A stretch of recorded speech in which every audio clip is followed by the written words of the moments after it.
বাঙালি মানেই বিভিন্ন ধরনের পিঠাপুলির আয়োজন। আজকেও সেরকমই একটা মজার পিঠা নিয়ে হাজির হয়ে গিয়েছি।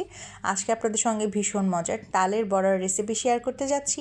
এই মজাদার পিঠাটি চলুন তবে কথা না বাড়িয়ে শুরু করা যাক। খুবই অল্প উপকরণে আজকে একদম পারফেক্ট তালের বড়া বানিয়ে দেখাবো। তার জন্য প্রথমে একটা পাত্রের মধ্যে আমি এখানে 1.5 কাপ পরিমাণ তালের রস নিয়ে নিয়েছি। আপনারা চাইলে একদম ফ্রেশ তালের রসটাও নিতে পারেন অথবা আগে থেকে ফ্রোজেন করে রাখাটাও নিয়ে নিতে পারেন। এবারে তালের রসটাকে একটুখানি নেড়েচেড়ে দিয়ে এই পর্যায়ে দিয়ে দিচ্ছি চিনি। এখানে আমি 1 কাপের মতন চিনি ইউজ করছি। চিনিটা দেওয়া হয়ে গেলে এখানে দিয়ে দিলাম একটুখানি লবণ। 1 চিমটির চেয়ে একটুখানি বেশি বলতে পারি, 2 চিমটি লবণ দিয়ে দিয়েছি। এবারে চিনিটাকে খুব ভালোভাবে কিন্তু তালের রসের সঙ্গে মিশিয়ে নিতে হবে যতক্ষণ না পর্যন্ত চিনিটা গলে যাচ্ছে। এই কাজটা করতে একটুখানি সময় লাগবে, কিন্তু আপনারা কিন্তু এনশিওর করবেন যেন ভালোভাবে চিনিটা গলে যায়, না হলে কিন্তু মুখে লাগতে থাকবে।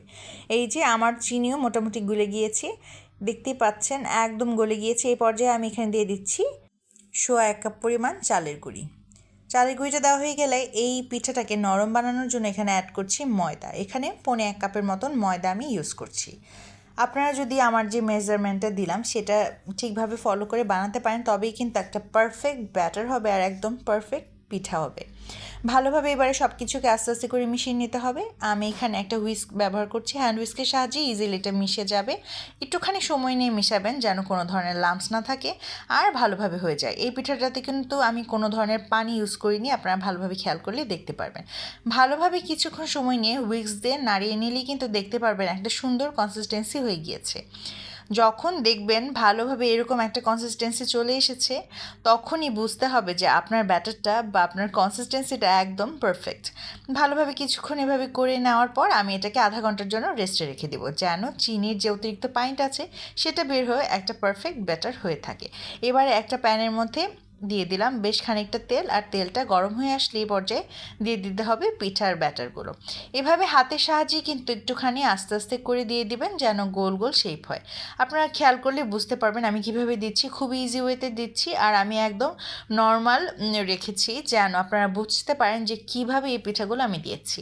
এগুলো যদি একটুখানি তেড়া বেঁকা হয় সেটাও কিন্তু কোনো ম্যাটার করে না, কারণ খেতে ভালো হলেই হবে। যদিও এই পিঠাগুলো আমার কাছে মাঝে মাঝে মনে হয় একটুখানি তেড়া বেঁকা হলেই দেখতে বেশি সুন্দর লাগে। আপনাদের কী মত অবশ্যই কমেন্ট করে জানিয়ে যাবেন। তবে একদম দায়সারাভাবে যদি ছাড়তে থাকেন তাহলে কিন্তু দেখতে সুন্দর লাগবে না। এক পাশ হয়ে গেলে 2 থেকে 3 মিনিট পর কিন্তু আমি আস্তে আস্তে করে অপর পাশটা উঠিয়ে দিচ্ছি। আস্তে আস্তে করে সবগুলো পিঠা উল্টে দেওয়ার পর কিছুক্ষণের জন্য অপেক্ষা করতে হবে। আর চুলার আঁচটা কিন্তু ছিল মিডিয়াম ফ্লেমে। অতিরিক্ত বাড়িয়ে দিবেন না চুলার আঁচ, তাহলে দেখা যাবে আগেই পুড়ে যাবে, আগেই গোল্ডেন কালার হয়ে যাবে আর ভেতরে কাঁচা থেকে যাবে। এবারে আবার এক পাশ থেকে ও পাশ উঠিয়ে দিচ্ছি। উল্টে পাল্টে কিছুক্ষণ সময় ধরে পিঠাগুলো ভেজে নিতে হবে। আপনাদের কার কার তালের বড়া পছন্দ আমাকে কিন্তু কমেন্ট করে জানিয়ে যাবেন। আমার খেতে বেশ ভালো লাগে। এরকম লালচে কালার হয়ে গিয়েছে আর এবারে কিন্তু আমার পিঠাগুলো একদম হয়ে এসেছে। এবারে একটা স্ট্রেনারের সাহায্যে তেলটাকে ছাড়িয়ে নিয়ে এখানে আস্তে আস্তে করে পিঠাগুলো উঠিয়ে নিচ্ছি। এই তো তৈরি হয়ে গেল ভীষণ মজার তালের বড়া অথবা তালের পিঠা। এই ইজি রেসিপিটি কার কার ভালো লাগলো কমেন্ট করে জানিয়ে যেতে একদম ভুলবেন না। লাইক কমেন্টের পাশাপাশি একটা শেয়ার করে ফেলতে পারেন। আর অবশ্যই এভাবে একবার হলেও রেসিপিটি ট্রাই করবেন, একদম পারফেক্ট হবে। দেখতে কত সুন্দর হয়েছে বলুন দেখি। আমার তো এডিট করতে গিয়ে আবার লোভ হচ্ছে। আপনাদের সুবিধার্থে আমি একটা পিঠা ভেঙে দেখাচ্ছি। এই যে ভেতরটাও কত সুন্দর। আজ তবে এই পর্যন্তই।